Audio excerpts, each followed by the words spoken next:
These pictures represent more than just ships breaking up, lives lost, ships going to the bottom.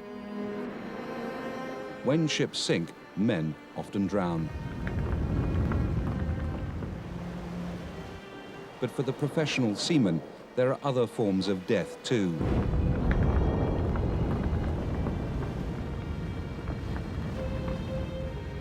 Scenes like these all too often signal the end of hopes, careers, and ambitions.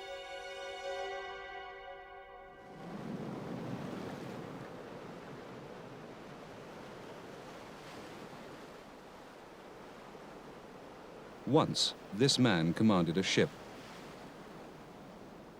More than that, he commanded the respect of his officers, his crew, and the community he came from. Now, he too is lost. Lost because he had not prepared for command at the most important time of all, the day things went wrong. Instead of trusting in training, in teamwork, in an emergency plan of action that had been practiced time and time again when things were going right, this man thought it could never happen to him. He trusted to luck, and luck let him down.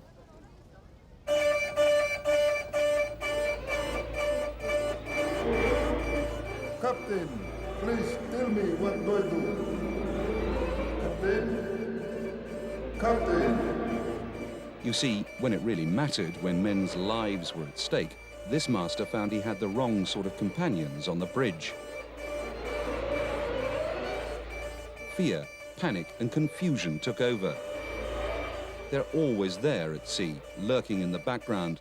This master made it easy for them to take charge. With no plan and no training, there was no order. With no order, there was no control. Result, both ship and cargo were lost.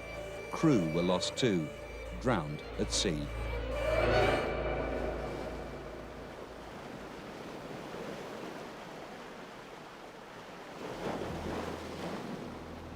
This master lost something else. He lost his self-respect. Now, this man would give everything he has for a second chance. This video, about training, about correct procedures in the first few minutes of any emergency at sea, can help ensure that you never need that second chance.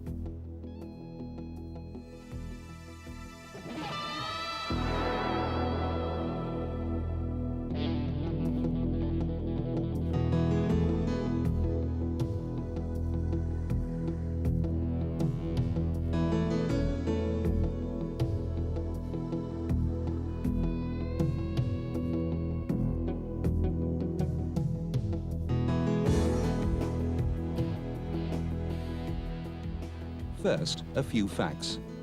Ask the industry's insurance assessors and they'll tell you more high-value insurance claims result from grounding, bad ship handling, and bad navigation than by any other 3 causes combined. Fact 1.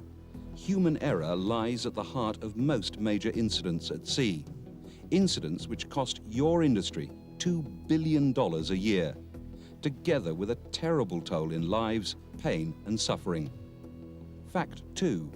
When accidents happen at sea, it is the right or wrong response on board that turns mishap into disaster, or a minor incident into a catastrophe. Fact 3.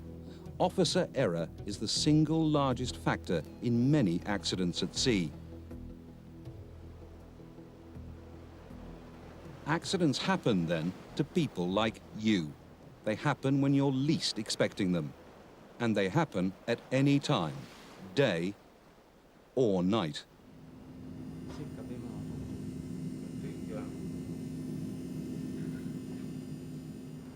The incident you're about to witness could happen to any ship carrying any cargo at any time, anywhere around the world. What matters is that the master and officers know how to react to any emergency. And that, thanks to training, to teamwork, planning, and to a professional attitude to their work, this crew know they can trust one another. Can you say the same for your ship? Any second now, our master is going to get his second chance. The chance to do things right.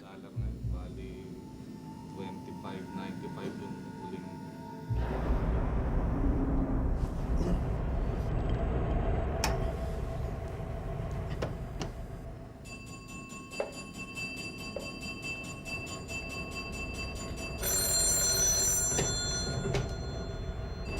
Hello, Captain. Come to the bridge. We've run aground. Okay, I'm on my way.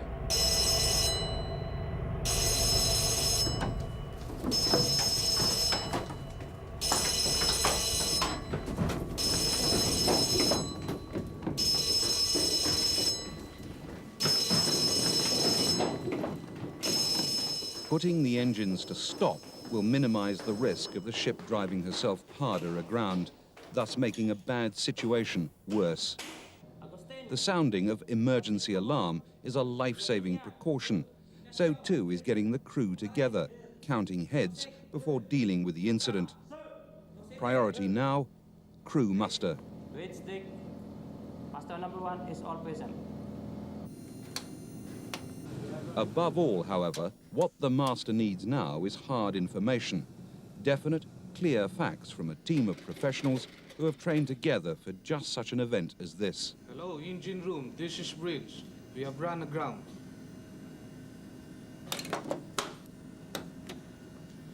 Call the chief mate. Okay, sir. Running aground was never part of anyone's plan. So, priorities. Is the ship in danger of sinking? Assess the damage to the ship, crew, and cargo. Chief, we're aground. Please check the engine room for damage and leaks.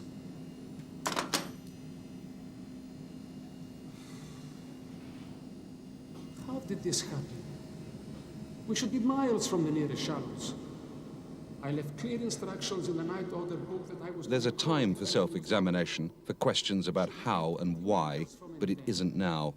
This master's task is to coordinate an effective response to what has happened, not to worry about the past. There'll be time for that later. Why has this happened? It's not possible. And the immediate priority now is to check his position, find out exactly where they are. These officers have practiced responding to an emergency many times in the past. Now that training pays dividends. Suction valve and bilge level. By working off a brief checklist, the master can ensure that nothing is forgotten, nothing overlooked. In a real emergency, it's easy to forget vital first actions. Training and planning can save time. It can also save lives. Remember also that although the master is in charge, he's not alone. There are other members of the same team who can be relied upon. The emergency response plan. Trust it, use it. It's an extra brain on the bridge, a reminder of what to do and the order in which to do it. Close all watertight doors, measure the tanks and cargo tank spaces, then take soundings around the ship and report back to me. Yes, sir. Although every grounding, every incident will be different, every emergency at sea will share a common list of priorities. By working his way down his emergency response plan, this master is already taking the right steps to reduce damage to a minimum. You, starboard side, and this two port side. It's not enough for the master just to know that his ship is aground. He has to know how she is aground. The best way to do that, lead line soundings over the side. Pan, pan, pan. Hello, all stations. This is ULCC. So far, this master has done all the right things.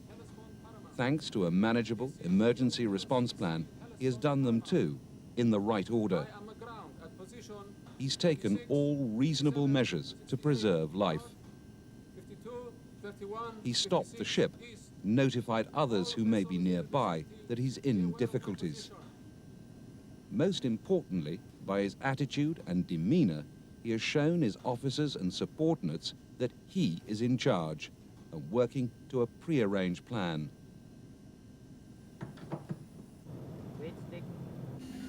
Chief mate, go ahead. Soundings are starboard bow 18 meters, starboard forward quarter 20 meters. Starboard midship, 12 meters. Faced with a master who knows what he's doing, who's thinking ahead and working to that pre-arranged plan, fear, panic and confusion are kept at bay. Roger, I copy. Engineer, check cargo and ballast tank status for... Your department, please. Yes, Captain. Three things could be happening to the cargo. First, nothing at all. Second, cargo could be going out. Third, the sea could be coming in. Information, that's the key to survival. Heavy fines await any company and master that fails to take their responsibilities seriously during any emergency at sea, especially when it comes to pollution of the world's seas and oceans. This master must now make an accurate assessment of damage to both ship and cargo before reporting to both head office and the nearest coastal state. This ship is a tanker, but every ship carries oil of some sort. Thus, every ship carries potential pollution hazards. Accurate assessment of what is happening to your cargo now is of vital importance. Captain, cargo control. No damage, no links. Very good. Report any changes. The first impulse after running aground is to back off, fast. Resist it. Pull your ship off before a proper visual inspection of the damage, and you may be sending her to the bottom. Think before you act. Assume the situation will not improve. Gather accurate information. Engineer, I now want a visual inspection of the bunker tanks and cargo tanks. Take the measurements and report back to me.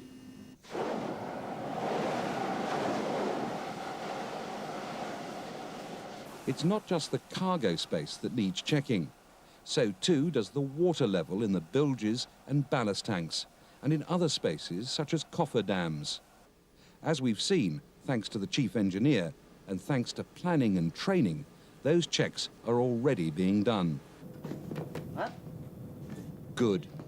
Now, especially now, is no time to forget basic safety procedures that could save your life. In addition to the shipboard emergency plan, the law now insists that every loss or potential loss of a marine pollutant or dangerous or hazardous cargo must be notified to the authorities. The law, MARPOL 73, 78 and OPA 90 for tankers. Among much else, that law insists the master inform the nearest coastal state and head office now that he has run aground. MARPOL 73, 78. One of the tools of your trade. Get to know it before you need it. MARPOL 73, 78 obliges the master of a vessel like this to report details of the incident without delay to the nearest coastal state by means of the fastest telecommunications channel available and with the highest possible priority. That same report should be sent to the owners or operators of the ship concerned. Hello, Coast Guard. Hello, Coast Guard. Hello, Coast Guard. It is now that the master must report that a potential pollution hazard exists and that he is the master of the vessel responsible. I am aground at position 26. It may well be that what happens here will be settled finally in court or at arbitration with the vessel's insurers. I am aground at position 26, 57, 68 north, 52, 31, 56 east. By making a junior officer the ship's officer of record, the master can ensure there will always be an accurate account in the incident book of what decisions were taken and when. Once again, those duties should be spelt out as part of the shipboard emergency response plan. Are now in force. There is no evidence. That is correct, head office. There are no casualties, no cargo loss, and there is no evidence. Head office, too, must be informed. I will report again in 1 hour. The last thing the captain needs right now is a series of calls from head office asking for progress reports. He has to get on with the job. By arranging to call every hour, one pressure at least is removed. Again, thanks to the emergency plan, this too is something that has been anticipated and agreed with head office. In this case, the master has been lucky. There has been no spillage.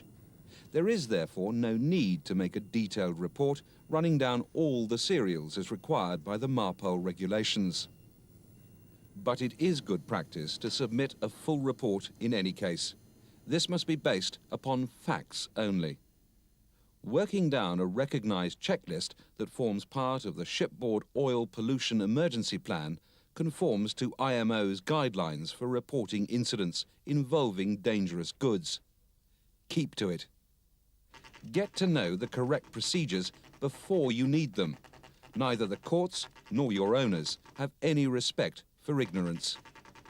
Not only does working off a pre-planned checklist put you on the right side of the law, it also keeps head office aware of what is happening and puts expert help close to hand.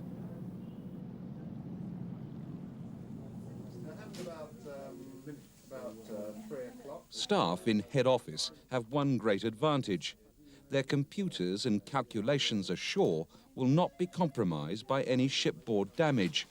Yours may be. In our incident, there is no loss of cargo. If there were, then your calculations regarding possible internal cargo transfer could be suspect because the stability of your ship may already be upset. Team effort, the involvement of head office and all the support that is available can help reduce your problem to a minimum.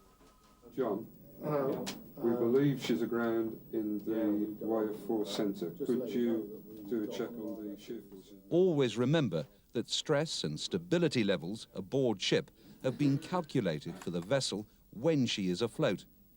The grounding of any vessel or the sudden internal or external transfer of cargo of great weights may increase those stresses beyond acceptable limits and invalidate your onboard computer programs. So, share your problem with head office. They just may be able to offer expert help and guidance impossible to match aboard ship. But remember, at sea, you, not head office, not the nearest coastal state, you are in charge. The safety of your ship and your crew is your primary responsibility. By thinking ahead, by trusting to training and to a well-thought-out emergency plan, this master will soon be able to make an informed decision about what to do next. Station calling Hellspawn Paramount. Go ahead, please. Okay, just hold on one moment, please. Captain, one of the press agencies, they want to know if you got a problem. What shall I tell them? Nothing. Nothing at all. Tell them to contact head office. Correct. Say nothing. Station calling A word out of Hellspawn place Paramount. now could be used against you in court later. Yes, sir. Besides, Just there's no contact story our now, head is office there? and- No story either about fear, panic, and confusion. They've gone, banished by discipline and training.